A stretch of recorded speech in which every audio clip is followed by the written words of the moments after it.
꿈은 반드시 이루어집니다. 참 중요하고 또 멋진 제목이죠. 왜냐하면 꿈을 가질 때 우리가 기쁘고 또 뭔가 기대하게 되고 마음은 항상 이렇게 희망차게 됩니다. 그리고 이루어지니까 얼마나 좋습니까? 근데 반드시 이루어진다 그러니까 더 좋죠. 막 이건 그냥 허황된 것이 아니라 이거는 분명히 이루어질 것을 기대하면서 나아가게 되는 그런 제목을 우리가 생각하시면서 오늘 말씀을 나누는데 조금은 우리가 자세하게도 봐야 되고 좀 주의하고 보기도 해야 합니다. 왜냐하면요, 꿈에 여러 가지 세상적인, 세속적인 요소가 들어갈 수 있기 때문입니다. 그래서 제가 먼저 한번 이렇게 질문을 드립니다. 나의 꿈은 무엇입니까? 우리가 꿈 보통 비전이라 그러죠. 내 인생의 목표, 내가 꼭 원하는 거, 내가 바라는 거, 나의 인생에 평생 내가 이것 성취하기를 원하는 목표, 내 꿈은 무엇입니까? 한번 생각을 해보시고 또 생각을 안 하셔도 이미 많은 생각을 하셨기 때문에 그냥 머릿속에 있을 수가 있습니다. 성경은 그렇게 얘기하죠. 묵시, 이게 이제 영어 성경엔 비전이라고 나오는데 묵시가 없으면 백성이 방자에 행하거니와. 그래서 꿈이 있고 없고는 엄청난 차이가 있죠. 인생을 왜 삽니까? 그러니까 그냥 웃지요. 이런 사람도 있어. 그 속에는 이제 깊은 의미가 있죠. 나는 이런 꿈을 꾸니까 웃습니다. 꿈이 없으니까 허탈하게 웃습니다. 뭐 이런 의미도 있겠죠. 당신은 왜 삽니까? 그러니까 그냥 그냥 죽지 못해서 삽니다. 이러니까 서정윤이라는 시인은 인생은 사라져 주는 게 아니라 내가 태어났으니까 그냥 내가 그냥 사라져 주는 그런 인생이 아니라 인생은 살고 싶으면 사십시오. 살려거든 살아라. 그런 이제 어떤 한 시인의 표현이 있습니다. 그러니까 살아가야 된다는 거죠. 근데 사라져 주는 거는 꿈이 없는 자의 삶이죠. 근데 살아가는 사람은 뭔가 꿈을 성취하기 위해서 내가 삶에 아주 적극적으로 소망과 어떤 그 마음의 어떤 그 희망을 가지고 살아가게 되는 내 인생을 막 적극적으로 내가 능동적으로 살아가는 그런 꿈의 어떤 역할과 기능이 있습니다. 근데 중요한 것은 주의해야 됩니다. 우리가 뭐 우스갯소리로 개꿈이라 그러죠. 그러니까 되지도 않을 거 아니면은 내 마음에 그냥 욕망으로 욕심으로 차 있는 거. 그리고 나의 꿈. 그런 꿈은 다 실은 남을 망칠 수도 있고 또 헛된 일장춘몽이라 그러죠. 그냥 하룻밤에 내가 그냥 원하는 건데 그냥 밤에 꿈꾸듯이 그렇게 사라져버리는 일어나면 사라져버리는 그런 개꿈 아니면은 헛된 어떤 희망 고문이라 그러죠. 꿈은 꾸니까 막 기분은 좋은데 현실적으로 안 이루어지는 예수님 믿는 성도는 이런 꿈을 저희가 얘기하지 않습니다. 또 욕심이 잉태한 즉 죄를 낳고 죄가 장성한 즉 사망을 낳는다 그랬는데 내 욕심 내가 원하는 대로 이루어지는 것을 신앙인이 그런 꿈을 꾼다면 그것 또한 실은 하나님께 영광 돌리지 못하는 일입니다. 그래서 지금 이 시대에는 꿈을 많이 얘기하잖아요. 당신의 비저너리 뭐 이렇게 얘기를 하고. 그러나 우리가 꼭 기억해야 될 것은 성경적인 꿈이 무엇일까? 꿈이 없으면 망한다 그랬어요. 방자에 행한다 그랬어요. 바른 꿈을 꾸는 것도 중요하고 그 꿈은 반드시 있어야 되는 것도 중요합니다. 그런데 성경적인 꿈이 무엇일까? 그것은요. 하나님의 꿈입니다. 하나님의 비전입니다. 이 하나님의 비전을 이해하고 그 하나님의 비전에 동참하는 것이 우리의 꿈이 돼야 되지 내 원하는 대로 사는 것은 그것은 일반 사람이랑 다를 것이 없습니다. 꼭 기억할 수 있기를 합니다. 하나님의 어떤 꿈이라고 표현하면서 속으로는 내가 원하는 꿈을 꾸는 경우가 있지는 않는지요. 저는 일반 사람들은 뭐 자기의 꿈대로 살고 꿈을 꾸며 사는 것 좋다고 생각합니다. 물론 거기에는 문제가 많고 한계가 있죠. 그러나 하나님 모르기 때문에 그런 꿈을 꿀 수 있겠죠. 그런데 하나님을 아는 성도, 하나님을 아는 크리스찬이 꿈을 얘기하면서 하나님의 꿈을 얘기하면서 그 속에 내가 들어가고 나의 어떤 욕심이 들어가고 내 뜻이 들어간다면 저는 그게 가장 큰 문제라고 생각합니다. 근데 솔직히 제가 목회자이면서 성도인데 저 자신을 볼 때도 내 꿈을 교회 현장에 아니면 사역 현장에 적용할 때가 있는 것 같습니다. 그리고 인간은 본성적으로 야곱이 이스라엘로 변하지 않으면 평생 자기 꿈을 꾸다가 그렇게 내 험한 나그네 인생이라고 그렇게 표현하며 사는 것 같습니다. 그래서 오늘 이 새벽 이 말씀이 중요합니다. 우리가 한번 정말 진실하게 내 꿈인지 하나님의 꿈인지 특별히 크리스찬으로서 성도로서 사역자로서 목회자로서 꿈을 얘기하면서 하나님의 꿈인 것 같지만 그 내면 깊숙한 속에는 자기 꿈을 얘기하고 있는지 어쩌면 많은 목회자들이 그 자기 꿈을 교회 사역에 적용하다 보니까 교회가 하나님의 영광이 아니라 인간적인 모습으로 그리고 비본질적인 어떤 영역으로 결국은 인간의 욕망을 채우는 어떤 모습으로 되지 않는가. 그래서 오늘 이제 우리가 정말 하나님의 꿈, 하나님이 꿈꾸고 계시다는 거. 성경을 보니까요.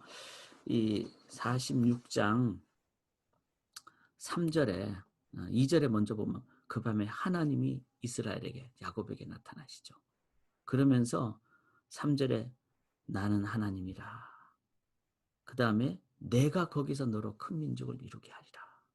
4절에도 내가 너와 함께 너를 인도하여 다시 올라올 것이며.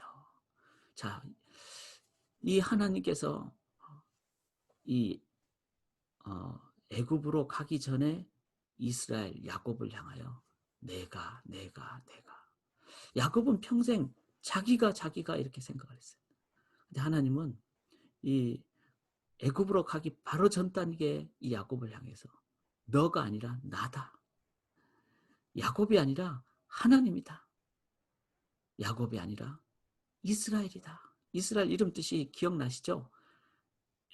이스라엘, 하나님이 이기셨다 이런 뜻입니다.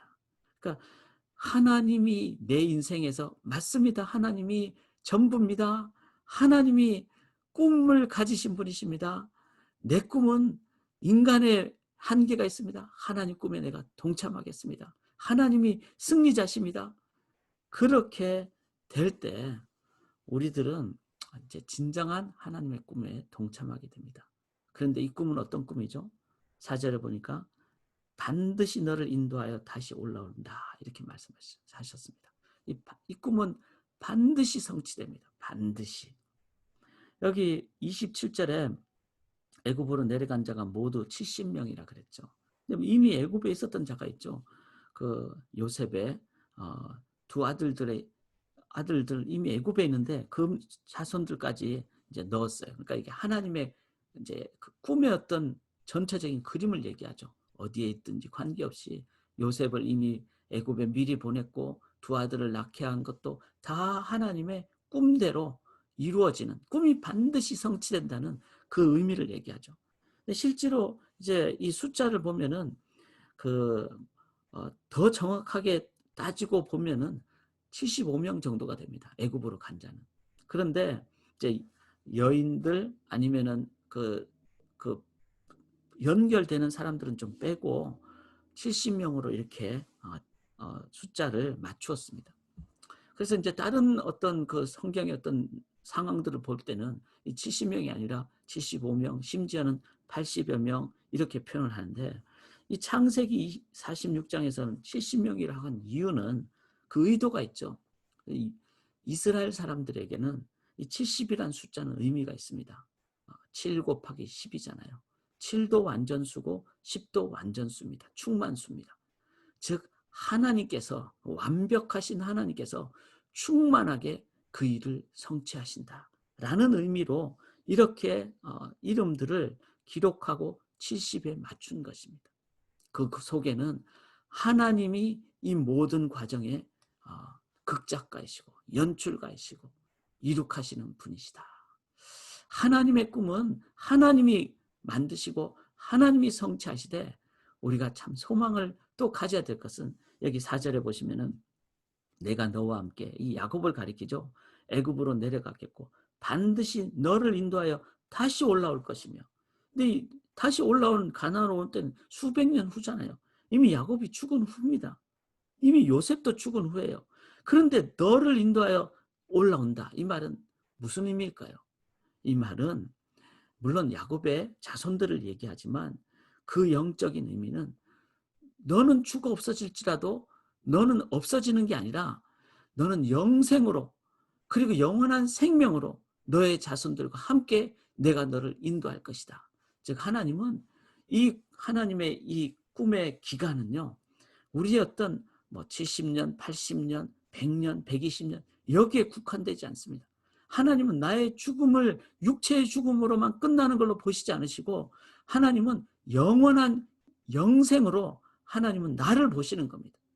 그리고 그 영원한 관점에서 하나님은 이 꿈을 이룩하시는, 계획하시고 이룩하시는. 자, 그걸 생각할 때 저는 첫째로 개인적으로 육체의 죽음이 끝이 아니구나. 우리는 자꾸 육체의 어떤 죽음에 내가 80살까지 뭘 할 것인가, 100살까지 사면은 뭘 할 것인가, 자꾸 그런 생각을 합니다. 그러나 하나님은 100살이 문제가 아니라 100만 년이 문제가 아니라 영원으로 하나님은 생각하시는 분이시죠. 그래서 우리는 그 영생을 기억하게 되고, 그리고 하나님은 100년 정도의 꿈을 얘기하는 것이 아니라 영원한 하나님 나라의 꿈을 갖고 계시다는 것. 자, 하나님의 꿈은 어떤 것이죠? 하나님이 이 모든 것을 이룩하시고 계획하시고 이룩하시고, 그렇기 때문에 하나님의 꿈은 반드시 성취되고, 그리고 이 꿈은 영원한 영생의 그 영원한 시간의 관점에서 하나님이 계획하시다는 거. 이거를 생각할 때 나의 꿈과 하나님의 꿈을 비교하면 어떻게 될까죠? 게임도 안 되는 겁니다. 자꾸 이 하나님의 꿈 앞에서 내 꿈을 들이대시고 그러지 마십시다. 목사님들이 자꾸 하나님의 꿈이라는 미명하에 자기의 꿈을 막 교회에 적용하려고 해서도 저는 안 된다고 생각합니다. 목사니까 제가 이런 얘기 할 수 있죠. 정말 하나님 앞에서 이 새벽에 하나님의 꿈, 그 하나님의 꿈은 바로 이 말씀 안에 있고, 또 이스라엘 백성을 넘어 하나님은 영적인 이스라엘 백성인 우리를 향해서 열방으로 나가게 하시는, 또 열방의 제사장 나라가 되게 하시는 그 꿈, 주님이 다시 오시는 꿈입니다. 자, 우리 이 새벽에 한 번 더 정말 기도를 간절히 하기를 원합니다. 내 꿈을 꾸고 계십니까? 오늘도 그 꿈으로 하루를 시작하시겠습니까? 아니면 하나님의 꿈에 우리가 헌신하며 나가시겠습니까? 오늘 이 새벽에 정말 하나님의 꿈에 내가 이제는 평생 방향을 바꿔서 하나님의 꿈에 내가 헌신하겠습니다. 하나님께 나아가 하나님의 꿈을 우리는 이 야곱처럼 삶의 중요한 순간에 확인을 해야 됩니다. 여러분, 오늘 본문에 보면은 부엘세바가 나오는데요. 부엘세바는요, 성경에 보면은 단에서부터 부엘세바까지 이런 표현이 많이 나오죠. 단은 이 가나안의 제일 끝쪽, 그러니까 국경 경계선 북쪽 끝이고, 부엘세바는 여기가 사해잖아요. 여기가 이제 예루살렘이고, 그러니까 부엘세바를 넘어가면은 이제는 남의 땅인 거예요. 그래서 부엘세바는 남쪽 국경 바로 접경 지역입니다. 그러니까 하나님께서 이제 야곱이 애굽으로 내려가기 전에 부엘세바에 이르렀을 때 희생자 제사를 드리고 하나님이 그 예배 가운데 나타나셨다는 거죠. 사랑하는 여러분, 우리 인생에서 세상으로 가기 전에, 세상은 인간의 꿈으로 가득 차 있잖아요. 우리도 거기서 혼돈돼서 인간의 꿈을 자꾸 꾸려고 그러는데, 우리의 삶에서 부엘세바, 세상으로 가기 전에 하나님의 바로 그 세상 가기 전 마지막 그 끝자락, 그 자리가 바로 브엘세바라는 거예요. 이 맹세의 우물이잖아요. 아브라함도 이삭도 이 아브라함이 그랄 지방의 아비멜렉과 싸우다가 우리 싸우지 말자 하면서 맹세의 우물 7양을 넣고, 이 완전수잖아요. 7양 하나님 앞에서 맹세한 그곳이에요. 이 브엘세바는 아주 중요한 곳이었습니다. 하갈이 떠날 때도, 도망갔을 때도 하나님은 브엘세바에서 물을 주셨고, 그리고 하나님은 야곱이 이제 떠나기 전에, 하란으로 도망가기 전에 브엘세바에 있고, 브엘세바에서부터 하나님이 그렇게 약속을 하신. 자, 우리의 삶에서 인생에 이 브엘세바를 우리들이 꼭 매일매일 우리가 기억을 해야 됩니다. 브엘세바는 뭘까요? 나의 삶에서 브엘세바는 하나님의 꿈을 확인하는 곳이에요. 하나님의 꿈. 세상을 향해서 나가기 전에. 저는 주일 예배라고 생각합니다. 매주일 하나님의 말씀이 선포됩니다. 목회자들이 정말 몇 달 전부터 기도하면서 말씀을 준비하죠. 그 말씀 속에는 하나님의 그 꿈이 있는 거예요. 그래서 주일 예배를 우리가 온 성도님들이 함께, 그 다음에 매일의 브엘세바는 뭐죠? 저는 이 새벽 기도회라고 생각합니다. 오늘도 내 꿈이냐 하나님의 꿈이냐. 저희가 큐티를 교회에서는 퀄리티 타임이라 그러죠. 내 비전대로가 아니라 하나님과 동행하는 시간. 저는 골방이라고 믿습니다. 은밀한 중에 계시는 하나님을 진실하게 만날 때, 한 달에 한 번, 한 달을 정리하고 3달을 기도하는 찬양과 기도의 밤. 이제 9월 달에도 저희가 줌으로 찬양과 기도의 밤을 할 거예요. 이 찬양과 기도의 밤. 저에게 브엘세바는요, 우리 성도님들의 공동체입니다. 우리 카운슬이 함께 모여서 새벽 토요일마다 기도하고 있거든요. 그때 하나님의 뜻을 한 번 더 확인하고, 회의할 때 우리는 그냥 인간의 얘기를 나누는 것이 아니라 하나님 앞에서 회의할 때 하나님의 뜻을 깨닫게 되고, 또 다른 브엘세바는요, 헌신할 때더라고요. 하나님 앞에 헌신할 때, 선교의 현장에서는 하나님 뜻만 묻잖아요. 사랑하는 여러분, 나의 삶에서 브엘세바 꼭 기억하시면서 오늘도 이 개인 기도가 브엘세바의 자리가 되고, 이제 하나님은 반드시 이룩하십니다. 하나님이 연출 가시니까 거기에는요, 아무리 안 될 것 같아도 반드시 이룩되는 그 반전이 있습니다. 그리고 영원한 세계로 성취됩니다. 그게 사랑하는 여러분 동참하시기를 간절히 기원합니다. 언약은 불변하시기 때문에, 보호하시기 때문에 우리의 꿈은요, 내 꿈 보고 가는 게 아니라 꿈을 갖고 이룩하시는 주님 바라보는 게 우리의 꿈이 되기를 간절히 기원합니다. 주님을 찬송하면서 할렐루야 할렐루야 할렐루야. 내 앞길 멀고 험해 나 주님만 따라가리. 나 주님만 따라가리. 아멘. 하나님의 꿈에 평생 하나님만 따라가는 삶으로 헌신하기를, 하나님의 꿈만 바라보고 헌신하기를 우리 함께 오늘 이 기도 제목들, 온라인 수업 받는 초중고대 자녀들, 그리고 이 부모님들, 아버님들은 자택근무 많이 하시니까 얼마나 힘듭니까? 엄마들은 자녀들 돌보느라고, 수업 돌보느라고 얼마나 힘듭니까? 우리 서로 오늘 좀 위해서 기도합시다. 자영업 하시는 분들이 많이 힘듭니다. 우리 기억하시고 좀 가서 격려도 하시고 또 식사도 하시고 그렇게 하시기 바랍니다. 그리고 교회가 하나님의 꿈의 성취의 도구가 되도록 우리 한번 주여 한번 간절히 부르짖고, 그리고 우리 오늘도 하나님의 꿈 이룩하도록 우리 믿음의 기도로 나가도록 하겠습니다. 주여 한번 부르짖고 기도하겠습니다. 주여, 하나님 온전히 의지합니다. 하나님만 온전히 의지합니다. 주님의 이름을 의지하고 하나님